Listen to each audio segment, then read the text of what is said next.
Baik, Ya. Pak Darmansyah, ini kita 1 hari menjelang peringatan hari lahir Pancasila. Saya ingat Ya. kalau kita misalnya ngomong Pancasila, kalau yang di masa lalu itu ada yang namanya P4, lalu Ya. juga ada pendidikan zaman puluhan tahun yang lalu ya, PMP dan lain sebagainya. Nah, nih bisa dijelaskan ya. Nanti sebelum saya bertanya soal relevansi, tema ini apa sih Mas? Maksudnya ya, Pancasila pemersatu bangsa dan fondasi perdamaian dunia. Jadi ditarik lebih luas lagi ya Pak ya? Maksudnya apa? Iya, itu temanya memang untuk tahun ini ya kan, setiap tahun itu berubah ya Bu Telni ya. Tahun ini kita pilih dengan judul Pancasila pemersatu bangsa, fondasi perdamaian dunia. Kalau kita maknai secara harfiah dulu ya, itu ada 2 dimensi yang hendak disampaikan. Dimensi internal nasionalnya, itu yang pertama, Pancasila pemersatu bangsa, itu dimensi internal nasional. Kemudian kalimat keduanya, fondasi perdamaian dunia. Nah, itu dimensi ya, eksternal global. Jadi Pancasila itu sebenarnya bukan hanya kita implementasikan atau kita aplikasikan di dalam kehidupan sehari-hari dalam level nasional, tetapi juga Pancasila itu sekarang sudah diakui di dalam level internasional, eksternal global. Karena PBB sudah memberikan semacam recognition ya, memberikan award kepada pidato Bung Karno yang di PBB tahun 60 itu mengenai Pancasila. Nah, itu sudah di-recognize, sudah dikasih award sebagai warisan dunia bagi bangsa-bangsa di dunia sebagai nilai-nilai universal yang diyakini bisa diadopt atau diikuti juga oleh negara-negara lain. Karena nilainya universal kalau kita lihat dari sila 1 sampai sila 5. Nah, makanya dimensi eksternal globalnya menjadi penting sekarang. Bukan hanya dimensi internal nasional, tetapi juga eksternal global. Nah, itu kira-kira message yang akan disampaikan dari tema tahun ini. Keren nih, keren Pak ya. Berarti ya, alhamdulillah. Iya, fondasi perdamaian dunia itu kalau bahasa anak sekarang nggak ngadi-ngadi dong ya, karena ternyata Pancasila sudah diterima sebagai nilai universal. Kita jadinya diingatkan oleh Pak Darmansyah tentang fakta ya di tahun 1960 ini. Tahun 2023 kemarin Bu, sudah diakui ya, alhamdulillah ya, menjadi warisan dunia. Artinya Pancasila itu terbuka oleh bangsa-bangsa di dunia untuk dijadikan research, penelitian, even diadopt sebagai nilai-nilai yang relevan bagi mereka. Nah, itu artinya pidato Bung Karno tahun 60 dulu, Masya Allah, lama banget ya. Baru tahun 2023 kemarin. Mungkin PBB mulai melihat, belajar bahwa dunia sekarang kok begini ya, acak-adut, karut-marut begini. Tetapi mereka berpikir, nilai-nilai apa yang bisa mempersatukan bangsa yang selalu ribut ini ya. Nah, mereka kan banyak orang pandai, intelektual, banyak banget di PBB, UNESCO itu. Mereka pelajari ternyata ya Pancasila inilah sebagai faktor pemersatu, bukan hanya di Indonesia, tapi juga kalau itu dijadikan nilai-nilai ideal dalam tataran normatif, ya itu universal. Sekarang ini di dunia ya. Makanya UNESCO memberikan award sebagai warisan dunia. World Heritage. Ya, World Heritage, you're right. World Heritage. Jadi menurut pandangan kami di BPIP, ya tugas kita nambah-nambah nih. Bukan hanya di level nasional memberikan sosialisasi atau penataran kayak dulu, tapi juga memberikan semacam penjelasan, semacam sosialisasi juga di level internasional. Dan sudah kita lakukan beberapa kali. Baik itu Bu temanya. Luar biasa Pak Darmansyah ya, ketika kalau kita ingat sejarahnya ini kan momen 1 Juni merujuk pada momen ketika ada sidang BPUPKI ya, nih pelajaran sejarah kita kalau sekarang nggak Pak, kita pakai istilah BPUPK, Oke. Karena pada waktu itu bersidang belum ada Indonesia. Oh ya, jadi persiapan kemerdekaan I-nya nggak ada ya, persiapan Belum ada, kemerdekaan. Ya, BPUPK, oke. Yang dicetuskan salah satunya juga disampaikan oleh Soekarno waktu itu ya, sampai 1 akhirnya Juni. menjadi dasar negara. Dan begini nih Pak, kalau kita ngomong sekarang ya Pak ya, sebenarnya relevansinya ngomongin Pancasila apa ya Pak? Bukan sekedar seremoni doang dong, ingat 1 Juni itu hari lahir, karena sekarang 80 tahun Indonesia merdeka, begitu banyak tantangan dihadapi masyarakat. Kalau memang warga dunia atau dunia saja menghormati dan juga memberikan apresiasi terhadap Pancasila, bagaimana dong dengan masyarakat Indonesia sendiri? Ya, ini pertanyaan yang paling sering ditanyakan. Gimana sih relevansi Pancasila ini dengan kehidupan kita sehari-hari? Nah, disinilah menurut saya ya tantangan utama dari BPIP, bagaimana kita membuat Pancasila itu, mengupayakan Pancasila itu supaya dia nyata di dalam praktek, ya. Nah, di situ kan ada istilahnya Pancasila as a living ideology dan Pancasila as working ideology. Nah, itu kalau kita lihat sebagai living ideology, Pancasila itu artinya harus tercermin di dalam tindak tanduk perilaku masyarakat di dalam berbangsa dan bernegara, hidup di dalam kehidupan sehari-hari. Nah, yang ini banyak banget bagaimana contoh nilai-nilai Pancasila dipraktekkan di dalam. Jadi way of life as a nation and as a people in Indonesia. Yeah, there you go, betul Bu. Sebagai values yang living, yang hidup di dalam masyarakat. Nah, kalau kita lihat Pancasila as living ideology, banyak banget Bu. Kita nggak usah cerita yang tinggi-tinggi ya. Memang banyak juga yang nggak benar. Tapi coba kita lihat sehari-hari. Kalau kita bedakan aja bangsa kita ini dengan bangsa asing. Di dalam kehidupan keluarga aja, Pancasila itu ada terimplementasikan sebagai values yang sudah embedded di dalam our values in our soul and mind. Coba perhatikan deh, anak-anak kita itu, ya termasuk saya waktu kecil, kalau mau pergi sekolah aja, pasti kita pamit ke orang tua dan cium tangan, salim kan? Betul. Itu nggak kejadian Bu, even di Arab sana Bu. Di negara Islam nggak ada itu. Itu jadi budaya orang Indonesia begitu? Iya, budaya orang di sehari-hari itu juga adalah manifestasi dari nilai-nilai Pancasila yang sudah embedded di dalam diri kita. Exactly pasal yang mana Pak? Bukan, itu jelas pasal. Atau sila, mohon maaf, sila yang mana? Mohon sila, itu sila ketuhanan yang Maha Esa masuk. Oh iya, menghormati orang tua, ya. Peri kemanusiaan, artinya kita mengakui derajat kemanusiaan. Ya, kemanusiaan yang adil dan beradab, sila kedua berarti ya Pak ya? Sila kedua bisa sangat nyangkut di situ. Nah, persatuannya juga masuk supaya family itu rukun, damai, utuh, ya saling menghormati, anak menghormati orang tua. Nah, itu kadang-kadang Bu ya, hal-hal yang kecil, tapi kita kadang-kadang ignore, nggak kita tidak sadar, sebenarnya kita sudah mengamalkan sila Pancasila itu, begitu ya Pak? Iya, itu yang saya maksud. Kita nggak usah jauh-jauh ya. Memang ada beberapa perilaku masyarakat, even pejabat, itu yang nggak benar. Iya, tetapi itu berpikirnya adalah bagaimana kita memberantas itu dengan nilai-nilai yang sudah yakini. Coba sekarang satu lagi, nggak usah jauh-jauh. Kalau kita main WA group aja, di WA group, ada satu yang meninggal aja saudaranya atau istrinya atau suaminya atau anaknya, pasti kita mengucapkan innalillahi kan rame-rame ya. Iya. Tetapi Bu, tidak selesai di situ Bu, tidak selesai di situ.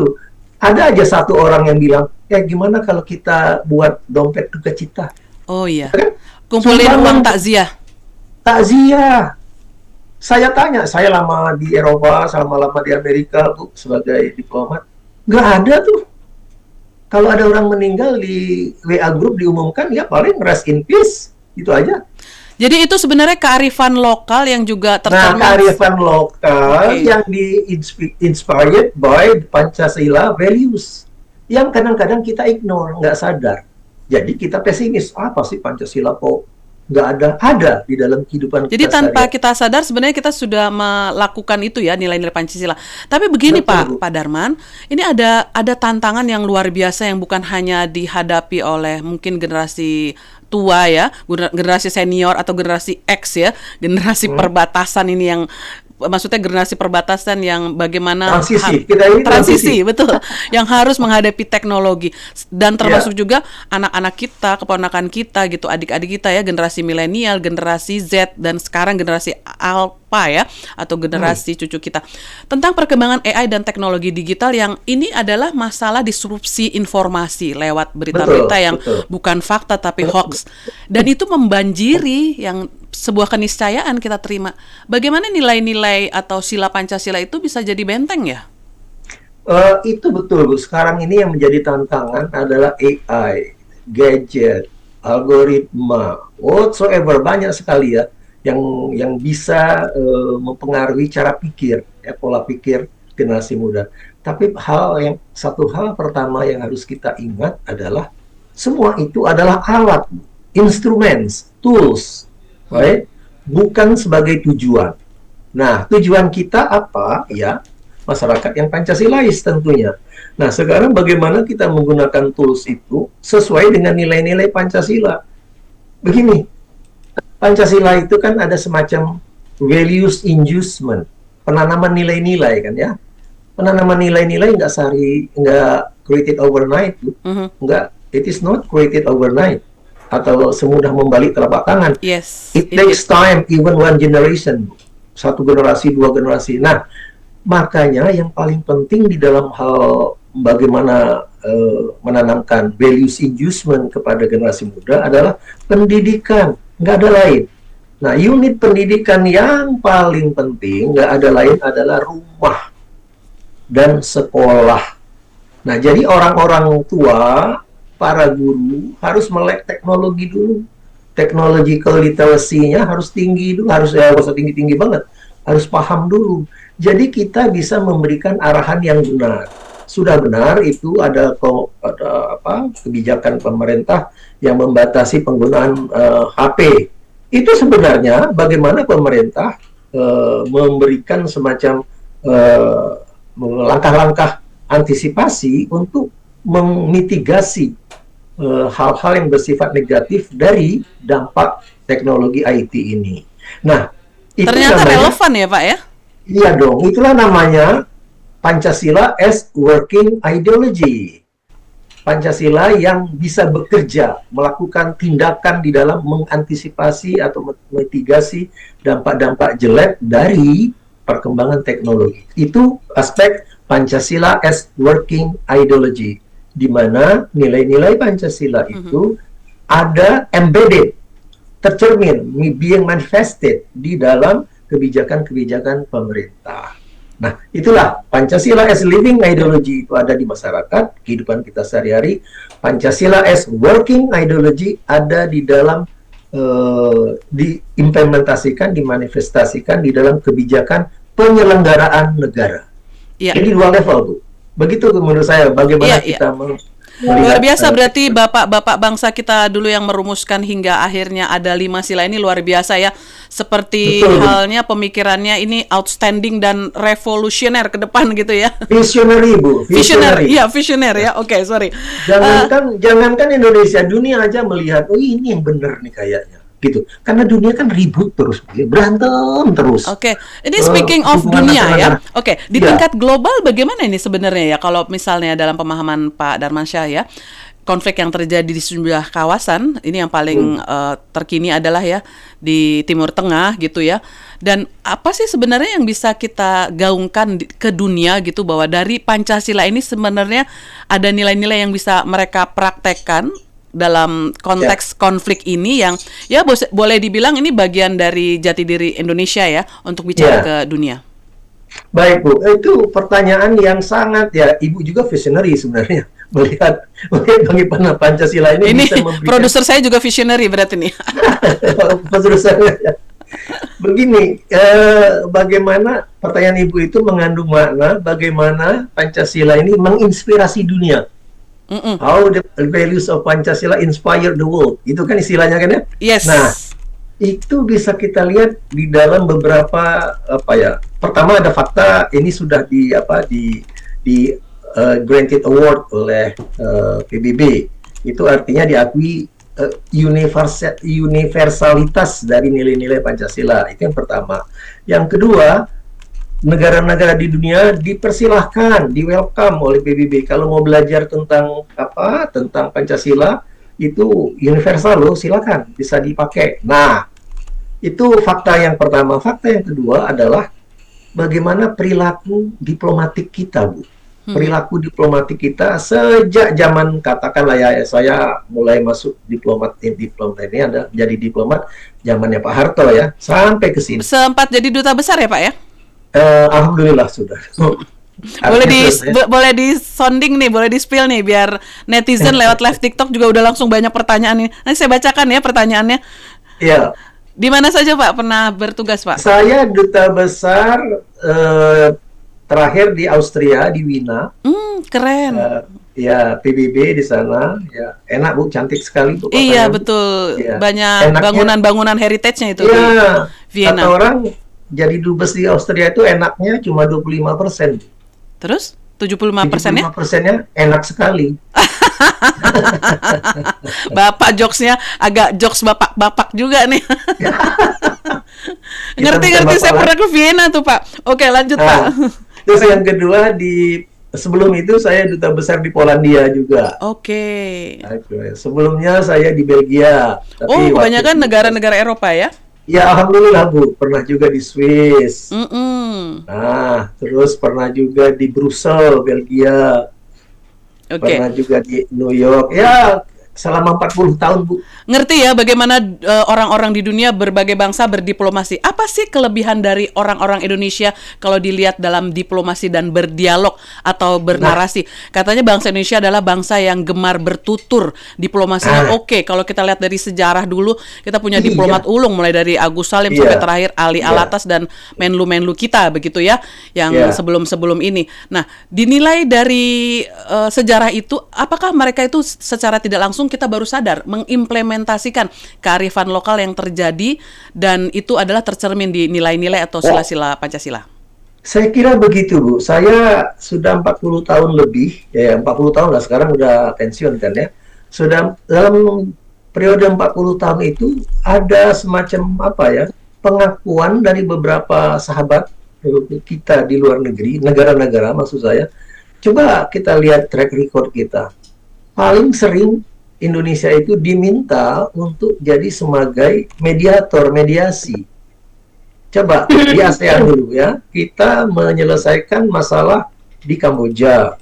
Itu Indonesia loh yang diminta. Kemudian di Moro juga Filipina ya, pernah kita diminta. Kemudian di Taliban di Afghanistan kita diminta ya untuk menjadi semacam memberikan nasihat, advice kepada mereka. Even juga kadang-kadang kita memimpin pertemuan di sana. Karena di sana terjadi perang saudara, even sesama saudara Muslim. Indonesia itu kok bisa utuh ya, walaupun ada goncangan gempa politik dunia, Indonesia kok aman-aman aja tetap bersatu tuh. Perang dingin hancur, beberapa negara rusak, disintegrasi, Arab Spring, beberapa negara perang saudara, tapi Indonesia kok utuh ya. Nah, ketika zaman terjadi balkanisasi, negara Yugoslavia pecah belah, 7 negara, Indonesia kok aman ya. Tuh, nah makanya mereka sering meminta kita, pejabat kita, menteri kita untuk sharing experience, Bu. Nah, ini kan menunjukkan nilai-nilai Pancasila kita itu recognize. Apa itu? Yang paling menonjol adalah dialog, musyawarah, dan gotong royong.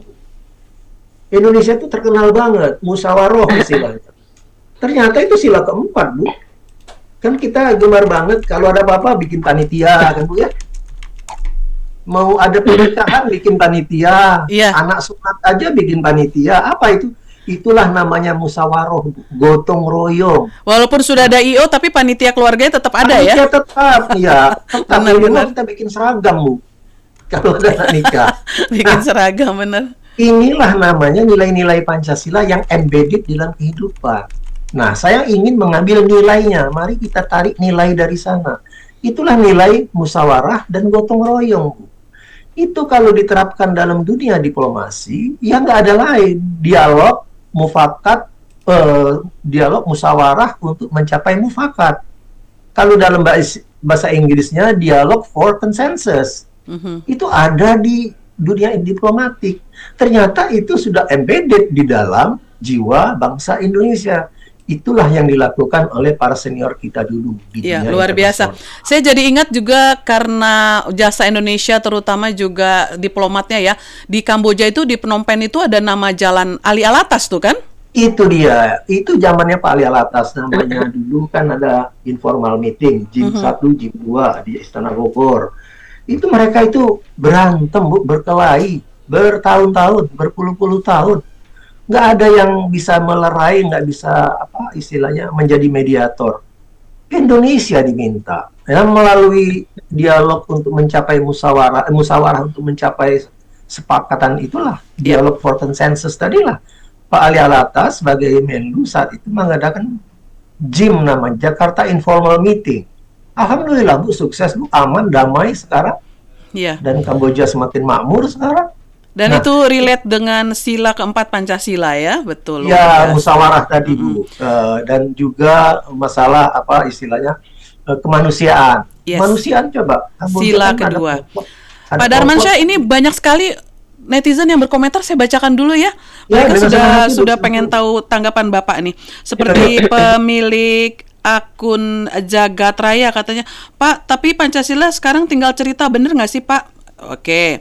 Lalu bila Pak Lau katanya bila ada 5 elemen dalam pribadi, setiap insan harus disertakan. Oke, ini maksudnya 5 sila ya. Ya, Pak, pemilik akun Eza ya nih di live TikTok. Orang luar saja diajari Pancasila ya. Malu dong ya kita sebagai orang Indonesia ya, baru pintar berpancasila, tapi masih dalam teori Pak, benar nggak tuh? Lalu juga pemilik akun yang lain, ini pemilik akunnya agak unik nih, CMYU2T. Apakah benar Pak, karena rakyat Indonesia ini pengalah, selalu mengalah, jadi rakyatnya ngalah. Oke. Oh, ini Andian Wila Tutu, Ali Alatas Menlu terbaik yang kita punya, bener nggak Pak?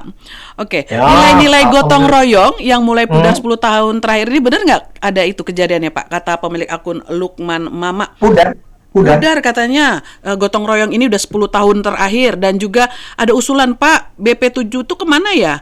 Terus boleh dong P4 diajarkan kembali Pak, dihidupkan kembali. Boleh, silakan. Banyak sekali, coba dari saya pertama tadi Bu, satu-satu supaya bisa saya cepat jawabnya. Oke, secara umum tanggapannya apakah benar 10 tahun terakhir ini nilai-nilai kegotong royongan ini mulai tergerus ada di masyarakat gitu ya. Lalu kita malu sebagai bangsa kalau dunia saja mengakui gitu. Bagaimana kita sebagai bangsa jangan-jangan hanya bisa berteori. Lalu juga ada yang mengusulkan P4 kayaknya dihidupkan kembali. Terus lembaga BP7 tuh kemana ya? Oh, banyak banget pertanyaannya ya. Gak apa-apa, dirangkum aja ya, boleh Pak. Ya, rangkum aja. Begini, yang pertama adalah apakah nilai-nilai Pancasila itu tinggal cerita atau tidak ada dalam kehidupan kita sehari-hari? Itu yang seperti saya ceritakan tadi. Kita melihat Pancasila living ideology. Seperti saya contohkan tadi, beberapa dalam kehidupan sehari-hari saja, Pancasila itu being manifested, Bu. Sangat jelas dalam contoh sehari-hari. Gotong royong, mungkin manifestasinya bukan lagi gotong royong bangun rumah bareng-bareng, bukan. Setiap RT RW saya tinggal di kompleks, Bu. Saya tinggal di kompleks, ya mungkin yang sekarang banyak lah ya di kompleks ya. Ketika ada 17 Agustus ya, kita kan masih tetap gotong royong, Bu. Tidak gotong royong tenaga, gotong royong sumbangan. Ketika bikin umbul-umbul, uangnya dari mana Pak RT? Dari sumbangan. Bu, di Eropa, di Amerika nggak ada itu, nggak ada. Mereka kalau bikin Independence Day nggak ada gitu? Pemerintah aja, Bu, dan di kantor aja lah, kita masyarakatnya, Bu. Ya, apalagi kemarin saya lihat tuh Hari Raya Kurban, Masya Allah, Bu, gotong royongnya, Bu. Karena Nah, masyarakat Indonesia itu kulturnya emang seneng guyup sih ya, seneng kumpul-kumpul ya. Nah, itulah kenapa ini tidak dikembangkan. Inilah namanya kearifan lokal yang positif, jangan ditinggalkan. Jadi kalau Saya yang disinyalir oleh tadi netizen bahwa 10 tahun terakhir gotong royong kurang itu di level yang mana ya Pak ya? Mungkin kita tarik itulah lagi. harus kita lihat. Mungkin ya sebagai values tetap ada, tapi manifestasinya bukan lagi guyup dalam konteks di sawah bareng-bareng, karena sawah kan orang-orangnya udah ke kota semua, atau bikin rumah kayu, rumah panggung sama-sama ngangkat pakai kayu, mindahin rumah. Itu manifestasi zaman dulu. Manifestasi zaman sekarang kegotong royongan bisa dilihat dari solidaritas sosial. Seperti WA Group, kalau kita mendengar orang yang meninggal dunia, itu nilai Pancasila sekali dalam konteks kemasyarakatan, dalam konteks hubungan manusia. Nah, itu yang harus kita kembangkan, jangan sampai luntur, jangan sampai hilang. Dididik anak-anak di rumah. Ya, saya sebagai ayah, sebagai kakek, ya saya sampaikan pada cucu. Itulah namanya Pancasila gitu. Kadang-kadang kita ini ada Mereka ini terpapar dari apa yang tidak baik di dunia digital. Bagaimana kita memberikan pemahaman bahwa nilai-nilai Pancasila itu bisa mereka lakukan mulai dari hal yang terkecil, Pak. Artinya mereka itu sebuah keniscayaan menerima informasi macam-macam, bukan hanya menghafal. Kalau soal menghafal mungkin mereka bukan hanya Pancasila bisa hafal, apapun dia bisa hafal. Tapi bagaimana supaya sehari-hari itu nilai-nilai Pancasila buat generasi muda gitu yang paling akrab dengan dunia digital itu bisa menjadi nilai yang mereka amalkan setiap hari. Pancasila itu memang ya seperti saya bilang tadi has been embedded in our soul and mind ya di dalam hari-hari. Cuma bagaimana kita menumbuh kembangkan, memelihara nilai itu di dalam unit terkecil masyarakat. Apa itu? Rumah tangga. Nah, sekarang yang perlu kita lakukan langkah selanjutnya adalah bagaimana menjaga nilai-nilai Pancasila di generasi muda ini supaya tidak terpengaruh oleh nilai-nilai luar. Ya, tugas orang tua, tugas kita lah. Dan pemerintah sudah memberikan semacam kebijakan umumnya dengan pembatasan penggunaan HP. Itu pun sudah menunjukkan semacam Pancasila as working ideology. Nah, kita orang tua di rumah, kalau kita memang khawatir benar dengan pengaruh-pengaruh nilai luar kepada generasi muda, ya kita dong mengontrol anak. Ya, saya punya cucu, Bu, sudah. Saya tanya sama anak saya, apa yang kalian lakukan? Mereka memberikan HP itu ya dijatah, Bu. Nah, saya barusan dari Belanda kemarin mengunjungi anak saya. Anak saya cerita, anaknya kelas 5, 6 SD. Dibikin kontrak antara orang tua sama anak. Semacam perjanjian, Bu. Diteken oleh gurunya, Bu. Bahwa jatah main HP jam sekian, jam sekian. Dibikin kontrak, Bu. Perjanjian gitu, bukan, mereka nyebutnya kontrak ya, tapi istilah kita perjanjian. Nah, itu artinya bagaimana unit pendidikan terkecil, yaitu rumah tangga dan sekolah, itu memonitor pengembangan penggunaan gadget, penggunaan IT ini di dalam menjaga tumbuh kembangnya psikologi anak. Keren kan itu? Iya.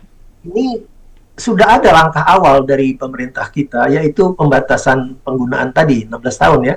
Tetapi bahwa ada kerjasama antara orang tua dan guru, kayaknya kok belum ada ya. Seperti saya perhatikan, saya bulan lalu. Kalau orang tua dengan guru atau pihak sekolah tuh kan ada yang namanya lembaga komite itu, Pak, biasanya. Ya dulu zaman saya, zaman kita, bukan zaman saya, zaman ibu masih muda. PMOG atau POMG. Iya, Badan Perwalian Orang Tua Murid dan Guru. Nah, itu gunanya perlu dikembangkan bagaimana benar kita sebagai unit pendidikan terkecil, keluarga dan sekolah mengimplementasikan monitoring penggunaan IT terhadap anak-anak. Seperti yang saya bilang tadi, ada di Belanda itu ada perjanjian orang tua dan guru diteken oleh anaknya, dan orang tua berkewajiban memonitor dan dibuat laporan kapan terjadi pelanggaran. Coba, Bu, artinya betapa pemerintah dan orang tua harus terjun langsung memonitor. Nah, tapi ya itu ya tergantung dari level of development juga ya. Jangan-jangan hanya bisa menengah atas yang begitu ya. Iya, dari masyarakat paling bawah sendiri literasinya harus jelas ya. Salah satunya adalah penggunaan gadget itu.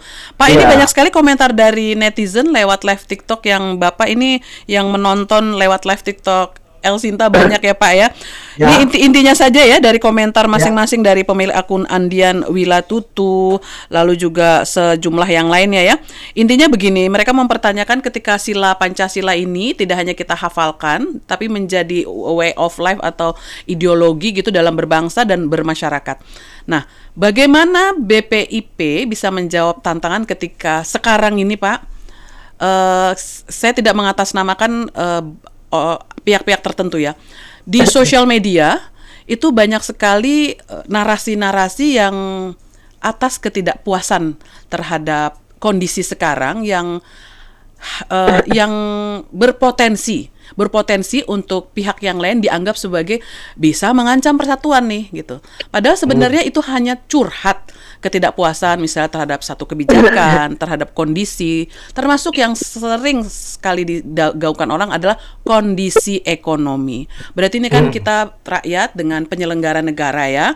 Nah, bagaimana Pancasila ini bukan hanya kita nih yang akan hafal dan kita menerapkan, tapi juga bagaimana semua elemen termasuk penyelenggara negara gitu kan untuk bisa sama-sama yuk ngamalin 5 sila ini dan kita yakin gitu loh bahwa 5 sila ini ya bukan hanya di tingkat masyarakat terkecil saja, bukan sekedar gotong royong, bukan sekedar musyawarah gitu kan, bukan sekedar dalam mendidik anak, tapi juga dalam menyelenggara negara. Seperti apa Pak buat closing statement? Ya begini, kalau kita lihat itu tadi Ibu pertanyaan Bapak kita tadi lebih ke Pancasila sebagai working ideology ya. Yes. Jadi bagaimana Pancasila itu bisa terrefleksi di dalam tataran penyelenggaraan negara. Memang sih kalau kita mau jujur, mau introspeksi, banyak sekali fenomena di negara kita ini yang tidak inline, tidak sesuai dengan nilai-nilai Pancasila. Betul banget, Bu. Sekarang masalahnya mari kita dudukkan kepada proporsi sebenarnya. Begini, nggak usah jauh-jauh, Bu. Korupsi, Bu. Ya, korupsi. Ini kan masalah penyelenggaraan negara ya. Nah, kalau kita korupsi, itu hal yang pertama kita permasalahkan adalah manusianya dan akhlaknya. Kurang apa, Bu, di Indonesia ini, Bu? Ya, kurang apa? Pancasila kita belajar dari SD, ya, sampai sekarang juga masih ada pelajaran Pancasila. Belajar agama kita sudah dari bayi, Bu. Kita begitu lahir ada azan, Bu, di telinga kita, Bu. Betul nggak? Betul. Saya sampai ke cucu, Bu, mereka lahir ada azan, nama Allah dan nilai-nilai agama sudah masuk pertama kali ketika kita menghirup dunia. Nafas di dunia ini. Jadi pertanyaannya adalah what's wrong with our people? Akhlak pribadi-pribadi, Bu.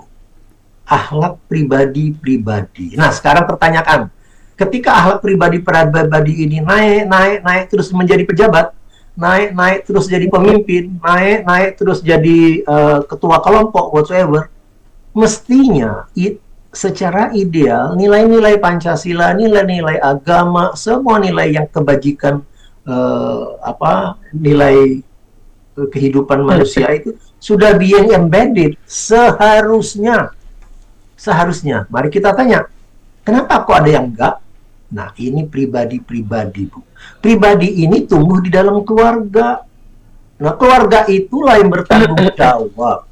Bukan lagi BPIP kalau sudah gitu. Bukan lagi BPIP, bukan lagi Kementerian Agama, bukan lagi MUI, bukan. Pribadinya yang tumbuh di dalam suatu keluarga.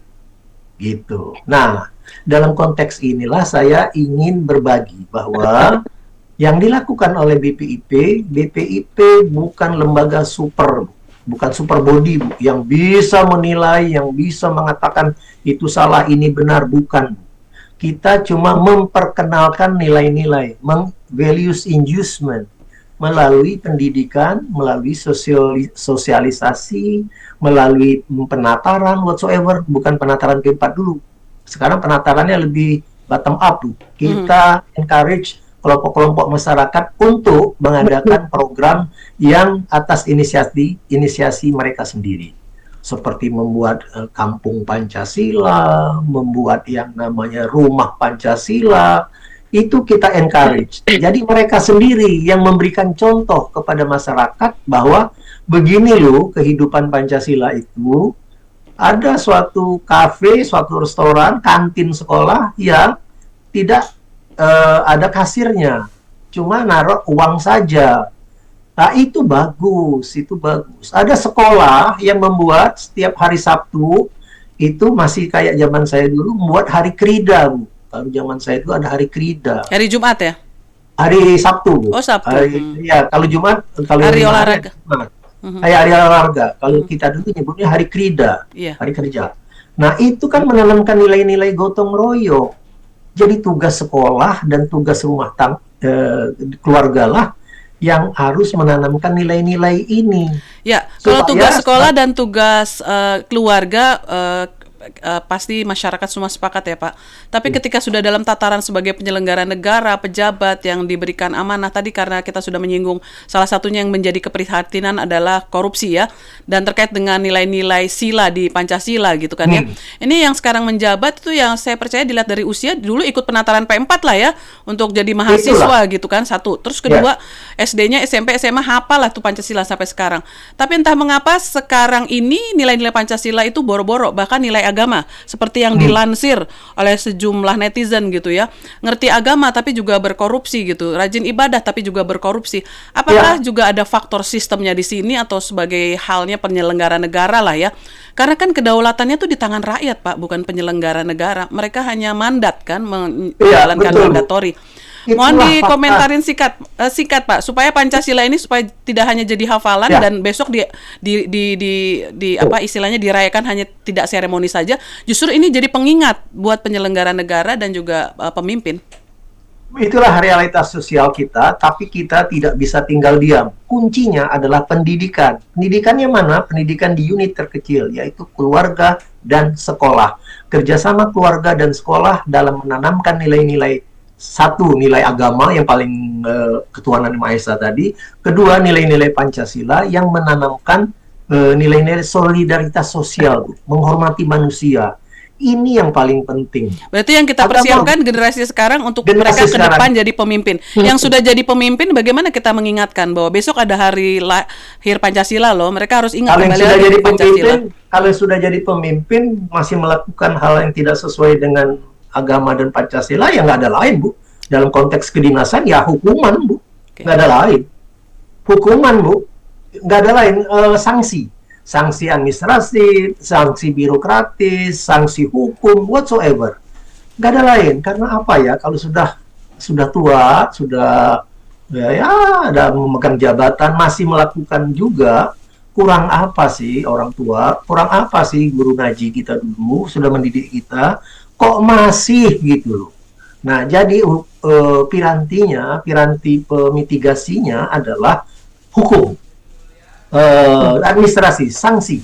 Jadi dengan begitu, tapi harus yang namanya konsisten, harus yang namanya ketegasan hukum di dalam menindak hal-hal yang bersifat pelanggaran. Ya, menurut saya masih optimis jika itu dilakukan pendidikan dan penindakan hukum dan sanksi. Menurut saya, insya Allah ke depan kita akan melihat masyarakat kita lebih baik akan melaksanakan nilai-nilai Pancasila tadi. Insya Allah. Ya, berarti itu tercermin salah satunya adalah lewat sila kelima ya, keadilan sosial bagi seluruh rakyat Indonesia, penegakan hukum juga di situ ya Pak ya. Keadilan dalam perlakuan hukum itu juga penting. Ya, itu juga nilai Pancasila. Konsisten, Bu, dan harus ada ketegasan hukum dan sanksi tadi.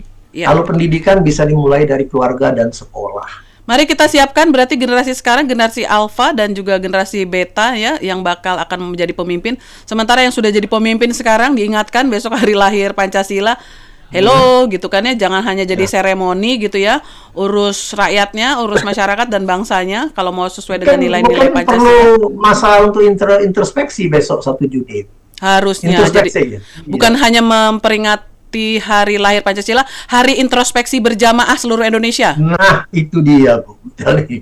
Kata bagus Saya, itu, introspeksi berjamaah. saya bikin tagline buat sosial media nih, bagus nih. Ada pemilik, mohon maaf, Septian di Tasikmalaya katanya gini, Pak, kalau sejalan dengan tema Pancasila yang tahun ini ya, Hari Pancasila tahun ini, Pemersatu Bangsa dan Fondasi Perdamaian Dunia, maka pendidikan Pancasila harus menjadi kunci karakter building generasi, bener nggak Pak? Itu ya, satu. Betul banget. Lalu Pak Hanafi di Pasuruan. BPP sudah bikin buku teks yang seragam, Bu, sudah. Oh, oke. Namanya BTU, buku teks umum gitu. Sudah kita bikin buku teks utama. Sudah kita buat dari PAUD ya sampai ke SMA, sudah selesai bukunya sebagai buku pedoman pendidikan Pancasila. Di situ kita sampaikan inilah bahan pelajaran Pancasila untuk anak-anak PAUD sampai ke SMA. Dan sudah di-endorse oleh 3 kementerian, BPIP, Kementerian Agama, dan Pendidikan. Nah, tinggal dipakai aja itu. Sudah ada bakunya, iya. Bisa tapi buat, penting adalah bahan kita lagi pelajari dan kita resapi. Ada Pak Hanafi di Pasuruan, katanya saya bangga dengan Pancasila dan ajarannya. Sementara Pak Sapei pakai ain ya, di Lampung Timur, katanya sudah tertanam Pak buat rakyat Indonesia, guyup, rukun, gotong royong sejak zaman nenek moyang kita, Pak. Tapi zaman sekarang ini bagaimana ya? Kayaknya pejabatnya guyup berkorupsi deh, Pak. Nah, ini satir ya dari Pak. Barusan tadi kita singgung. Iya, dari Pak Sapi. Iya, oke. Sudah saya jawab itu. Artinya nggak apa-apa, kita diingatkan kembali dengan perbincangan El Sinta bersama dengan Pak Darmansyah hari ini ya. Artinya bukan sekedar seremonial besok, Pak Darmansyah.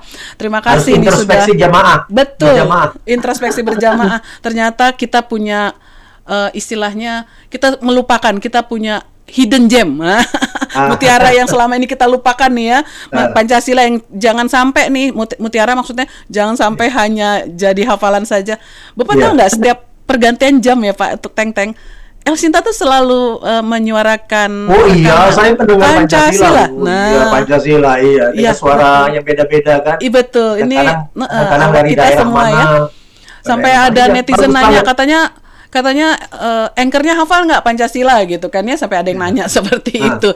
Pak Darmansyah, sedikit untuk penutup buat hari besok, agendanya apa Pak? Kenapa? Buat hari besok agendanya apa? Boleh untuk penutup.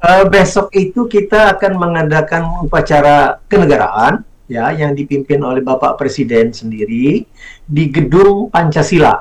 Gedung Pancasila ini ada makna sejarah, situs sejarah di mana pada saat itu pertama kali Bung Karno memperkenalkan Pancasila. Di sidang BPUPK itu ya? Ya, BPUPK. Tanggal 1 Juni pidato Bung Karno di gedung itu. Gedung Pancasila di Jalan Pejambon, bagian dari Kementerian Luar Negeri. Nah, upacara kenegaraan akan diadakan di sana. Ya, bakal rame seperti tahun-tahun lalu. Yang mimpin adalah Bapak Presiden sendiri.